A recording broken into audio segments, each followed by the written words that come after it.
ద్వారా మనం అర్థం చేసుకోవచ్చు. ఎంజీరావు గారు, ఇక పాకిస్తాన్ విషయానికి వస్తే దేశ విభజన తర్వాత అంటే 1947 తర్వాత పాకిస్తాన్లో ఈ 78 ఇయర్స్లో ఎప్పుడూ లేనంత ఒక బలహీనమైన స్థితిలో ఆ దేశం ఉన్న పరిస్థితి, అక్కడ అంతర్యుద్ధ పరిస్థితులు కనిపిస్తూ ఉన్నాయి. వాటర్ లేదు, ఒకవైపు ఫుడ్ కూడా లేని పరిస్థితి కనిపిస్తూ ఉంది. ఇది మోదీకి మంచి అవకాశమే కదా. సో ఈ మోదీ ఈసారి ఈ మహదా అవకాశాన్ని వినియోగించుకుంటారా? ఎస్ అండి. ఇప్పుడు ఒక్క విషయాన్ని చాలా జాగ్రత్తగా చూస్తే 1947 నుండి 2025 వరకు గత 78 సంవత్సరాలుగా పాకిస్తాన్ చరిత్ర చూస్తే Pakistan plummeted to lowest level economically, socially, politically, culturally, militarily, in every sphere it is plummeted to lowest level in its 78 years history అండి. అంటే 78 సంవత్సరాల పాక్ చరిత్రలో పాక్ ఒక అధమ స్థితికి చేరుకుంది. మళ్ళా ఈ ఆపర్చునిటీ వదిలితే మళ్ళీ అది పైకి వెళ్ళిపోతుందండి. చాలా జాగ్రత్తగా ఉండాలి. అంటే మోడీ ఏం చేస్తున్నాడు ఇండియా పాకిస్తాన్ బోర్డర్లో ఆపరేషన్ త్రిశూల్ వీటి ద్వారా అంటే పాకిస్తాన్ యొక్క బలహీన స్థితిని ఇండియా ఇప్పుడులే చేసుకోబోతుందా అనేది మనం పరిశీలించాలి. అందుకని దీన్ని బట్టి చూస్తే ఇప్పుడు భారతదేశం అత్యున్నత స్థితిలో ఉంది 78 సంవత్సరాల్లో 2025 నాటికి ఏ విధంగా చూసినా ఇందాక చెప్పినట్టు. ఇప్పుడు పాకిస్తాన్ స్థితి చూస్తే తన చరిత్రలోనే అధమ స్థితిలో ఉంది. ఇండియా అత్యున్నత స్థితి, పాక్ అధమ స్థితి. ఇక పాకిస్తాన్ అధమ స్థితిని భారతదేశం ఉపయోగించుకోవాలి. అసలు ఏ విధంగా పాకిస్తాన్ అధమ స్థితిలో ఉంది అంటే 1947 నుంచి 2025 వరకే ఆర్థికంగా అది ఫెయిల్డ్ స్టేట్ అండి. ఈరోజు ఎక్కువ అప్పుల్లో 62% ఈరోజు అప్పులు ఉన్నాయి దాని మొత్తం ఇన్కంలో. అది తట్టుకోలేని పరిస్థితి. అప్పులు ఎక్కువైపోయినాయి, ద్రవ్యోల్బణం పెరిగిపోయింది. తర్వాత పీపుల్కి పెట్రోల్ని ఇవ్వగలిగే స్థితిలో ఇంపోర్ట్ చేసుకునే స్థితిలో లేదు. ఈవెన్ ఇస్లామాబాద్లో ఉన్న ఇంటర్నేషనల్ ఎయిర్పోర్ట్, దాని రాజధాని నగరంలో ఉన్న ఇంటర్నేషనల్ ఎయిర్పోర్టును కూడా అది ఖతార్కి అమ్మింది అంటే దాని పరిస్థితి ఊహించుకోండి. తర్వాత దాని ఆర్మీ 25,000 ఆర్మీని ఒక ఏదో అద్దెకి రెంట్కి ఇచ్చినట్టు పంపింది. ఇది సౌదీ అరేబియా కొన్ని $1 బిలియన్ రుణానికి.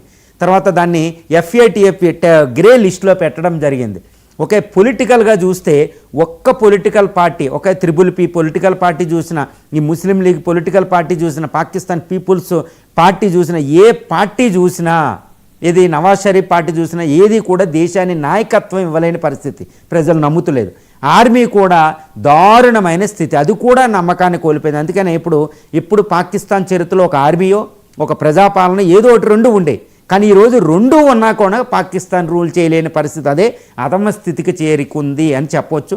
ఈరోజు వాటర్ కూడా లేదు, యుద్ధం చేయలేని పరిస్థితి. రీసెంట్గా తాలిబాన్తో కూడా అది మోకారిల్లిన పరిస్థితి.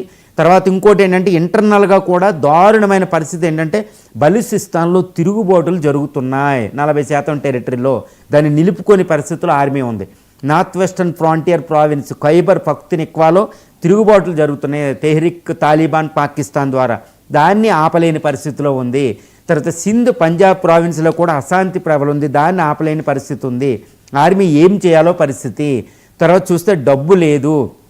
ఇంకో విధంగా చూస్తే పాకిస్తాన్కి ఇప్పటివరకు ఏంటంటే ఇటు అమెరికా కానీ బ్రిటన్ సపోర్ట్ చేసి, కానీ అవి కూడా దూరంగా ఉన్నాయి, చాలా దూరంగా ఉన్నాయి. ఏదో అమెరికాతో ట్రంప్ డీల్ అయినా అమెరికా దాన్ని నమ్మదు, ఎందుకంటే చైనాతో క్లోజ్ అయిందని. చైనా కూడా దీని మీద సస్పిషన్గా ఉంది. ఎందుకు? రీసెంట్గా ట్రంప్తో వాళ్ళు రేర్ ఎర్త్ మినరల్ డీల్ చేసుకున్నారు, ఆర్మీ ఆయుధాలు తెచ్చుకోబోతున్నారు. కాబట్టి చైనా సస్పెక్ట్ చేస్తుంది. చైనా నమ్మడంలే, అటు అమెరికా నమ్మడంలే, బ్రిటన్ నమ్మడంలే, పాశ్చాత్య దేశాలు. కాబట్టి ఇప్పుడు పాకిస్తాన్ తన చరిత్రలోనే మిత్ర దేశం లేని, అంటే వెనకాల సపోర్టు, ఒక మిలిటరీ పవర్ సపోర్ట్ లేని స్థితిలో ఉంది. అతి దారుణమైన బలహీన స్థితి. ఇది మోడీ గ్రహించాడు, గుర్తుపెట్టుకోవాలి. అందుకని ఆపరేషన్ సింధూర్లో ఎందుకు సడన్గా ఆపారు అని అందరూ క్వశ్చన్ చేశారు. కానీ అదొక ట్రయల్ అనమాట, కొంచెం గ్యాప్. ఇండియా ఆల్రెడీ పాకిస్తాన్ బలహీన పరిస్థితిని మనం చూసేసాం. కాబట్టి కొంచెం గ్యాప్తో మళ్ళీ తీవ్రమైన దాడికి ఇది వెళ్ళబోతుందంటే అవుననే నేను చెప్తాను. ఈ ఆపరేషన్ త్రిశూల్ వీటన్నిటి ద్వారా గమనించాలి. అంటే దీని వెనకాల ఎప్పుడూ కూడా చరిత్రలో పాకిస్తాన్ని క్రియేట్ చేసిన, పాకిస్తాన్ సృష్టికర్తలైన బ్రిటన్, అమెరికాలు దాన్ని నమ్మే పరిస్థితులు లేరు, దాన్ని సపోర్ట్గా రాలేరు. ఇటు చైనా డ్రాగన్ కంట్రీ ఏదో సపోర్ట్గా వచ్చింది గత 2 శతాబ్దాలుగా, 20 సంవత్సరాలుగా వచ్చింది. కానీ అమెరికాతో మళ్ళీ అంతకాగేటప్పటికీ ఇది కూడా దూరం అవుతుంది. మనం ఇంటర్నేషనల్ ఇదంతా గమనించవచ్చు. సో పాకిస్తాన్ సపోర్ట్ లేకుండా ఉంది, ఆర్థికంగా సామాజికంగా బక్క చిక్కిపోయింది. సాంస్కృతికంగా సామాజికంగా ప్రజలు కూడా దేశభక్తి లేదు పాకిస్తాన్లో. రీసెంట్గా ఇండియా మీద క్రికెట్ మ్యాచ్ ఓడిపోతే ఆ పీపుల్లో అన్న మాటలు చూస్తే మనకు అర్థమవుతుందన్నమాట ఏ విధంగా అసలు పాకిస్తాన్ టీం అవసరమా, పాకిస్తాన్ అవసరమా అని. తర్వాత ఇండియాలో కలిసిపోతే బాగుందని న్యూ జనరేషన్ పాకిస్తాన్కి వెళ్తే ఇండియాతో డివైడ్ అవ్వడం వల్ల మాకు ఈ పరిస్థితి ఉందని న్యూ జనరేషన్ మాట్లాడుతూ ఉంటుంది అక్కడ. చాలాసార్లు మనం చూస్తూ ఉంటాం. ఇంకా అక్కడ బ్యాన్ ఉండడం వల్ల బయటకు రాదు. ఆఫ్ఘనిస్తాన్ ప్రజలకు అర్థమైంది, పాక్ యూత్ కూడా, పాకిస్తానీ ప్రజల్లో కూడా పాకిస్తాన్ మీద అసహ్య భావం, దేశభక్తి సన్నగిల్లిపోయింది. ఎందుకంటే ఎప్పటికీ పరిపాలన లేదు, ఫెయిల్డ్ స్టేట్ కాబట్టి. సో ఇంతటి దారుణమైన పరిస్థితిలో ఉంది. ఒక టెర్రరిస్తాన్ అంటారు, టెర్రరిస్ట్ ఎక్స్పోర్ట్ కంట్రీ.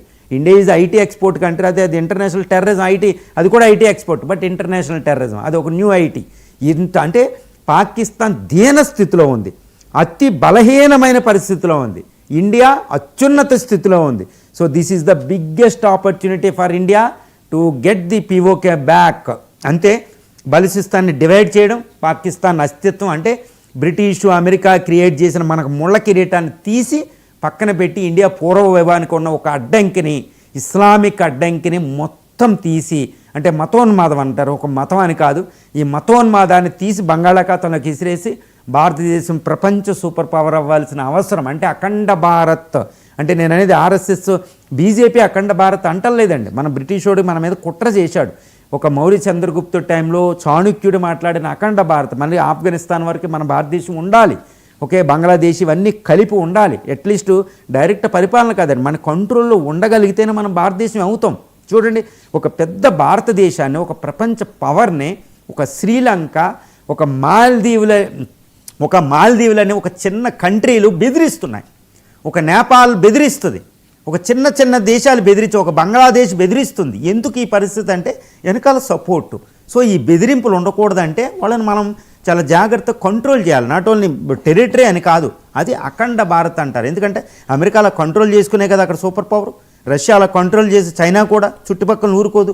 ఇండియా ఎందుకు ఉండాలి, ఎందుకు మెతక వైఖరి అనుభవించాలి? కాబట్టి ఇండియా ఒక డిఫరెంట్ ఫారిన్ పాలసీ, ఒక న్యూ అవుట్లుక్ అనేది మనకు అవసరం. అప్పుడే మనం ప్రపంచంలో సూపర్ పవర్ సంపాదించుకుంటాం. మన దేశ సమగ్రత, సమైక్యత, మన ఇండిపెండెన్స్ని చాలా జాగ్రత్త కాపాడుకుని మళ్ళీ బ్రిటిష్లు అంటూడే ఇక్కడ రాకుండా చేయగలుగుతాం. కాబట్టి పాకిస్తాన్ బలహీన స్థితిలో ఉంది కాబట్టి ఇప్పుడు దాన్ని అడ్వాంటేజ్గా తీసుకొని పాకిస్తాన్ అనే ముళ్ళ కిరీటం లేకుండా చేసుకోవడం అనేది మోడీ ముందున్న అతిపెద్ద కర్తవ్యం. దానికి అనుకూలంగానే అక్కడ భారత్ పాకిస్తాన్ దగ్గర పావులు కదుపుతున్నాయని ప్రస్తుత పరిస్థితులు అనుకూలంగా మనం